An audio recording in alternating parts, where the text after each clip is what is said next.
नमस्कार दोस्तों, भक्ति कथा चैनल में आप लोग का स्वागत है। दोस्तों, मैं 12वां अध्याय सुनाने जा रही हूँ। आप लोग ध्यान से सुनिएगा। दोस्तों, मैं 3 नेत्रों वाली दुर्गा देवी का ध्यान करती हूँ। उनके सीरी अंगों की प्रभा बिजली के समान है। वे सिंह के कंधे पर बैठी हुई भयंकर प्रतीत होती है। हाथों में तलवार और ढाल लिए अनेक कन्याएं उनकी सेवा में खड़ी है।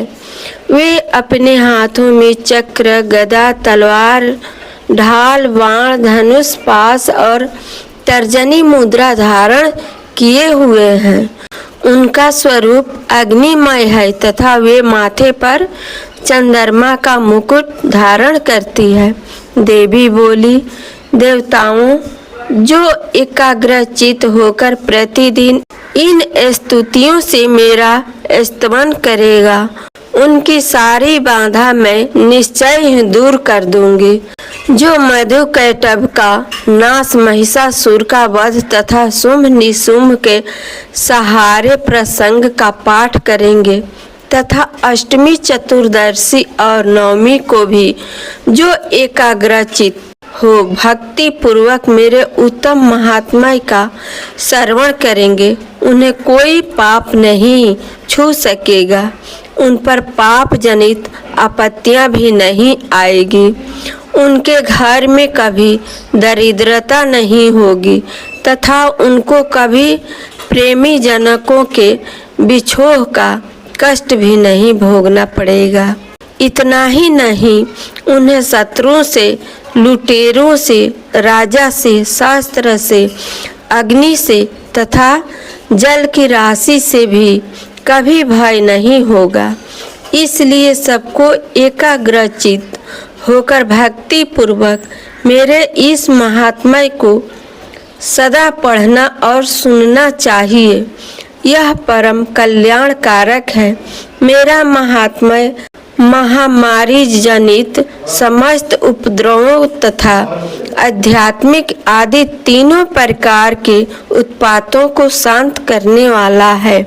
मेरे जिस मंदिर में प्रतिदिन विधि पूर्वक मेरे इस महात्म्य का पाठ किया जाता है, उस स्थान को मैं कभी नहीं छोड़ती।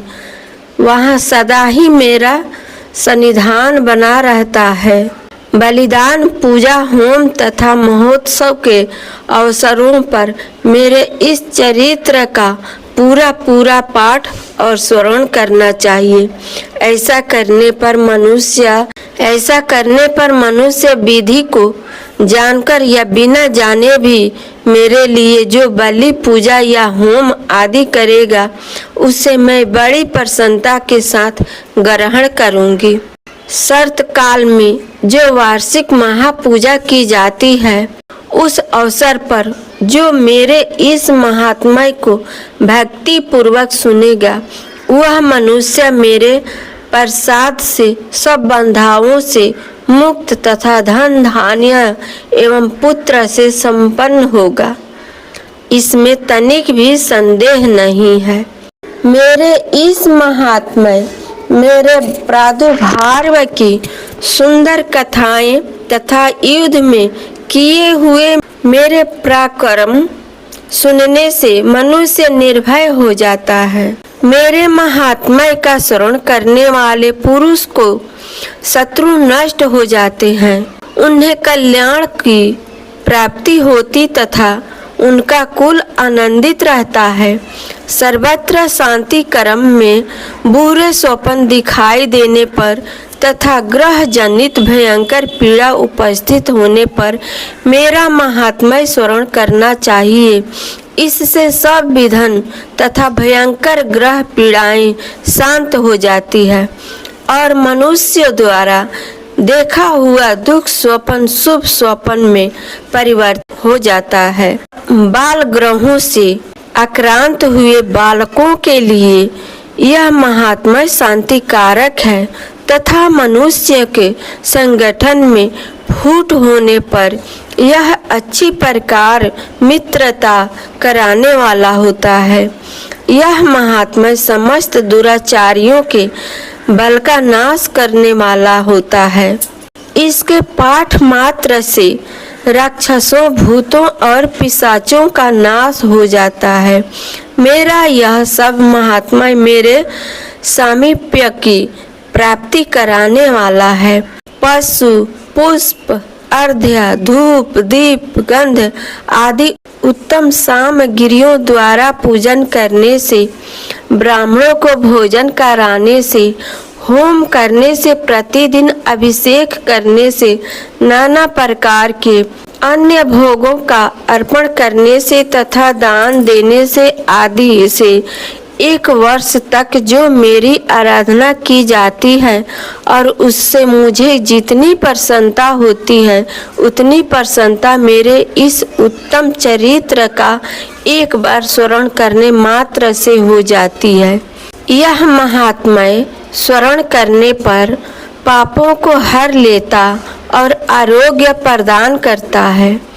मेरे प्रादुर्भाव का कीर्तन समस्त भूतों से रक्षा करता है तथा मेरा युद्ध विषयक चरित्र दुष्ट दैत्यों का संहार करने वाला है।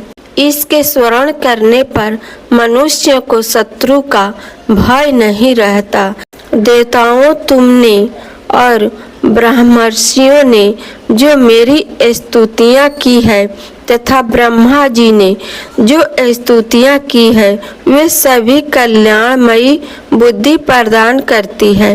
वन में, सूने मार्ग में अथवा दवान नल से घिर जाने पर, निर्जन स्थान में, लुटेरों के दाव में पड़ जाने पर या शत्रुओं से पकड़े जाने पर अथवा जंगल में सिंह, व्याघ्र या जंगली हाथियों के पीछा करने पर, कुपित राजा के आदेश से वध या बंधन के स्थान में ले जाए जाने पर अथवा महासागर में नाव पर बैठने के बाद भारी तूफान से नाव के डगमग होने पर और अत्यंत भयंकर युद्ध में शस्त्रों का प्रहार होने पर अथवा वेदना से पीड़ित होने पर कि बहुना सभी भयानक बाधाओं के उपस्थित होने पर जो मेरे इस चरित्र का स्मरण करता है वह मनुष्य संकट से मुक्त हो जाता है।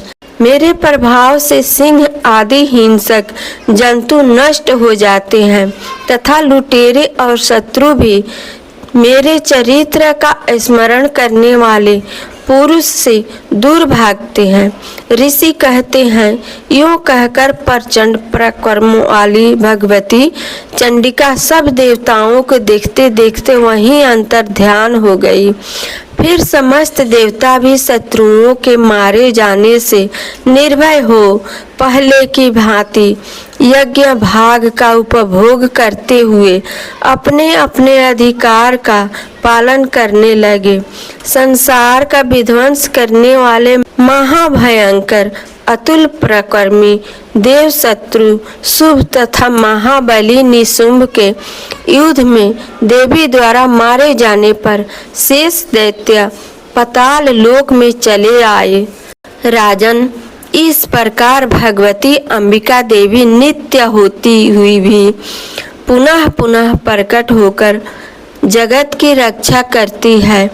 वही इस विश्व को मोहित करती, वही जगत को जन्म देती तथा वही प्रार्थना करने पर संतुष्ट हो विज्ञान एवं समृद्धि प्रदान करती है।